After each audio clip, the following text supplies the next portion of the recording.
रात्रीचे साधारण 1 वाजले होते. बाळ मिळालं म्हणून सगळेच खूप आनंदात होते. गुरुजींच्या नावाचा तर जयघोष चालू होता.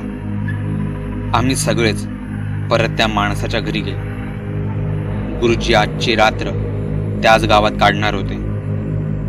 जवळच्याच एका मोठ्या घरातील एका खोलीत त्यांच्या राहण्याची तात्पुरती सोय करण्यात आली होती. बाहेर बराच वेळ आमच्याबद्दल चर्चा रंगली होती. ही मुलं कोण आहेत वगैरे वगैरे. आणि चर्चा का नाही रंगणार? अळवंतीण भूत आमच्यामुळेच गावात आलं असं गावकऱ्यांना वाटत होतं. कारण तसंच काहीसं गुरुजीही बोलून गेले होते.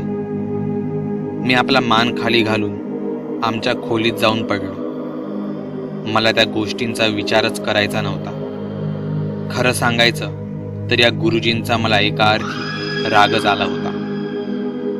आम्ही काय त्या भूताला सोबत येण्यासाठी आमंत्रण दिलं होतं का? गुरुजी हे गावकऱ्यांचं एक श्रद्धास्थान होतं. त्यांनी गावावरची अनेक संकटे स्वतःवर झेलली होती. मी हा विचार करत असताना मला कधी एकदा झोप लागली माझं मलाच कळलं नाही. पहाटेचे साधारण 5 वाजले असतील. मला लहान मुलाच्या रडण्याचा आवाज ऐकू आला. हा तोच आवाज होता जो मला रात्री 1 वाजता ऐकू आला होता. मी जागा झालो, पण माझे डोळे उघडतच नव्हते. मी पुन्हा झोपलो. पुन्हा त्या रडण्याच्या आवाजाने मला जाग आली.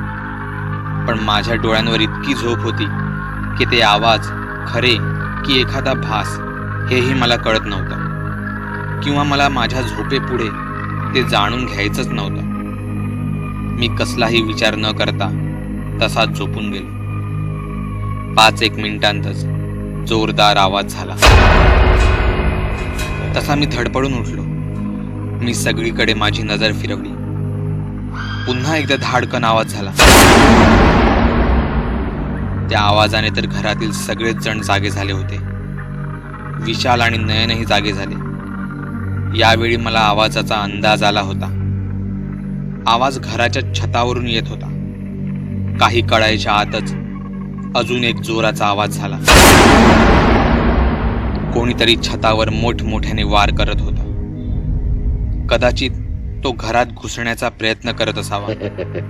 तो एखादा चोर लुटारू तर नसेल ना? इतक्या छतावरून धावण्याचाही आवाज झाला. ते जे कोणी होतं ते छतावरून इकडून तिकडे धावत होतं. छतावरची कौलं अक्षरशः फोडत होतं. तो कोणी चोर नव्हता. चोर असता तर त्याने सगळं काही आवाज न करता केलं असतं. पण याला कसलीच भीती नव्हती. माझं हृदय जोर जोरात धडकू लागलं. घरातील सगळेच जण आरडाओरड करत बाहेर आले. मी गावच्या वानरांबद्दल बरंच ऐकलं होतं. लोक ज्यांना हुप्प्या म्हणतात ती माकडं गावच्या छतांवर असाच हैदोस घालतात. पण आकाशात अजून उजाडलंही नव्हतं. मग ती खरंच माकडं असतील का? मी आणि विशाल सुद्धा पाठच्या दरवाजाने बाहेर आलो. मी छतावर पाहिलं. ते दृश्य भयानक होतं. एक अस्वलासारखा भयानक प्राणी छतावर उड्या मारत होता. तो सगळं काही उद्ध्वस्त करायच्या मनस्थितीत होता. पण तो खरंच एक प्राणी होता का की कोणी पिशाच्च? घराच्या समोरचा भाग इथून आम्हाला दिसत नव्हता. पण लोकांचा आरडाओरड पाहता तिथे खूप गर्दी जमली होती हे आम्हाला कळत होतं. त्यांच्या टॉर्चच्या दिव्यांच्या उजेडात त्या प्राण्याचा चेहरा आम्हाला एकदाच सांडवता दिसला. ज्याची भीती होती तेच घडलं होतं. ते एक पिशाच्च होतं. ते कोणाला तरी शोधत होतं. इतक्यात सगळा आरडाओरड ऐकून नयनही पाठच्या दाराने घराबाहेर आला. मी विशालला लगेचच नयनला आत घेऊन जायला सांगितले. विशाल धावतच नयनपाशी पोहोचला. आमच्या शरीराची झालेली एवढीशी हालचालही त्या प्राण्याचं लक्ष वेधून घेण्यासाठी पुरेशी होती. तो प्राणी माझ्या दिशेने पाहू लागला. तो खाऊ की गिळू या नजरेने पाहत होता. असं वाटत होतं तो पिशाच्च ज्याला शोधत होता तो मीच होतो.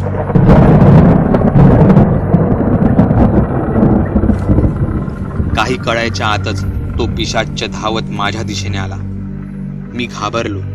मी मिळेल त्या दिशेला पळू लागलो. इतक्यात मी कशात तरी पाय अडकून खाली पडलो. मी पाठी वळून पाहिलं तर तो हिंस्र पिशाच्च छतावरून खाली उतरून माझ्या दिशेने येत होता. मी आजूबाजूला पाहिलं. माझ्या मदतीला यावेळी ते गुरुजीही कुठे दिसत नव्हते, नाही तो माणूस. मला माझं मरण त्या पिशाच्याच्या रूपात जवळ येताना दिसत होतं. त्या पिशाच्याने माझ्यावर झेप घेतली. इतक्यातच त्याला कोणीतरी थांबवावं तसा तो आहे त्या स्थितीतच स्तब्ध झाला. त्याचा चेहरा माझ्या चेहऱ्याच्या अगदी जवळ होता. त्याच्या तोंडातून गळणारी लाळ माझ्या चेहऱ्यावर पडत होती.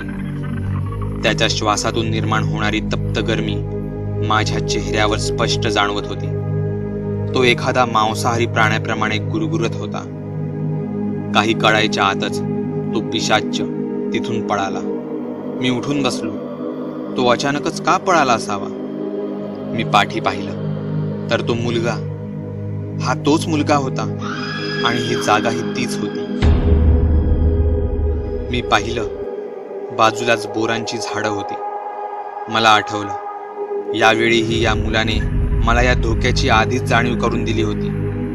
हा मुलगा रडून मला उठवायचा प्रयत्न करत होता, पण मीच त्याकडे लक्ष दिले नाही. जर मी वेळेवर जागा झालो असतो तर. पण घडून गेलेल्या चुकांवर दुःख करत बसण्याची ही वेळ नव्हती. तुला इथून हे गाव सोडून जायला भाग पाडलं जात आहे, तो मुलगा म्हणाला. पण तुला कसंही करून मला त्या मांत्रिकापासून सोडवायचं आहे हे तू विसरू नकोस. यावर अनेकांचं आयुष्य अवलंबून आहे, कारण तुला नियतीने याचसाठी इथे आणलं आहे. तुझ्यावर बरंच काही अवलंबून आहे. काहीही झालं तरी जोपर्यंत मी सांगत नाही तोपर्यंत तू इथून कुठेही जायचं नाहीस. आणि तू माझ्याबद्दल कोणाशी काही बोलायचंही नाहीस. इथे तुझा कोणी मित्र नाही हे लक्षात ठेव, नाहीतर. एवढ्यात सगळे गावकरी धावत तिथे येऊ लागले. मी त्यांच्याकडे एकदा पाहिलं आणि माझी नजर मी परत त्या मुलाकडे वळवली तर तो तिथे नव्हता. तो पुन्हा एकदा गायब झाला होता. हे काय चाललं होतं? 7-8 वर्षांचा तो मुलगा अचानक येतो काय? मला संकटाची चाहूल देतो काय? एखाद्या मोठ्या माणसासारखा बोलतो काय? आणि अचानक गायब होतो काय? सगळे गावकरी काठ्या मशाली घेऊन हळूहळू माझ्या जवळ जमू लागले. ते सगळे त्या पिशाच्याला शोधत होते. मी सुद्धा जागेवर माझ्या पायांवर उभा राहिलो. मी माझे कपडे झटकत होतो. इतक्यात जमलेली माणसं कोणाला तरी वाट करून देऊ लागली. तिथून गुरुजी आले.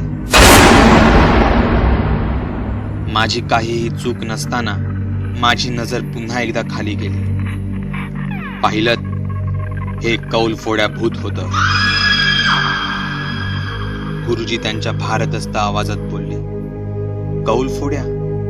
होय, मी या कौलफोड्याबद्दल याआधीही ऐकलं होतं. तो लोकांच्या घरांवर रात्रीच्या उड्या मारतो. तो त्यांची कौलं फोडतो. पण ते इतकं क्रूर असू शकतं याचा मला जराही अंदाज नव्हता. हे कौलफोड्या भूत याच मुलावर धावून कसं गेलं? सगळे गावकरी आपापसात चर्चा करत होते. हे सगळं या मुलांमुळेच होत आहे. या मुलांकडेच वाईट शक्ती आकर्षिली जात आहे. यावर लवकरच काहीतरी मार्ग काढायला हवा, नाहीतर या गावावर अजून मोठी संकटे अशीच येत राहतील, गुरुजी बोलले. त्यांचा भारदस्त आवाज आणि त्यातच त्यांचे बोलणे माझ्या मनाला लागले. माझ्या डोळ्यांतून नकळत पाणी आले. माझ्या मनात अनेक विचार घर करून होते. या सर्व अमानवी शक्तींच्या हल्ल्याला आम्हीच का कारणीभूत ठरत होतो? तो 7-8 वर्ष वयाचा मुलगा नक्की आहे तरी कोण? तो सारखा सांगत आहे, मला मांत्रिकापासून वाचव. पण हा मांत्रिक नक्की कुठे असेल? आणि या सर्वातून माझी सुटका गुरुजी करू शकणार होते का? या सर्वांची उत्तरे जाणून घेण्यासाठी पाहायला विसरू नका पुढचा भाग. बागुलबुवा. दर आठवड्याला असेच 2 हॉरर व्हिडिओ पाहण्यासाठी चॅनल सबस्क्राईब करायला विसरू नका. चॅनल सबस्क्राईब करण्यासाठी या बटनावर क्लिक करा. व्हिडिओवर लाईक आणि कमेंट जरूर करा. इतर व्हिडिओ पाहण्यासाठी इथे क्लिक करा. व्हिडिओ जास्तीत जास्त शेअर करायला विसरू नका. धन्यवाद.